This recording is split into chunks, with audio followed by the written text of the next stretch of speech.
Hi, I'm Dr. Lori Marker, the founder and executive director of the Cheetah Conservation Fund here in Somaliland, and we've got one of our Italian CCF volunteers with us.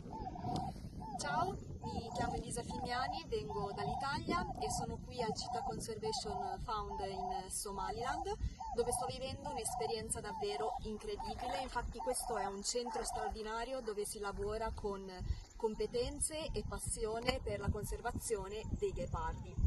Attualmente ci sono 26 cuccioli, tutti salvati dal traffico illegale. Per fortuna adesso stanno bene, crescono, sono reattivi e soprattutto al sicuro. Questo perché viene svolto ogni giorno un grande lavoro che merita veramente un'attenzione e un sostegno da tutto il mondo. E volevo ringraziare tutto lo staff e il Lori Marker per il duro lavoro, per l'opportunità e per aver costruito tutto questo. Thank you so much. Thank you, CCF Italy. We so appreciate all of your support. Thank you.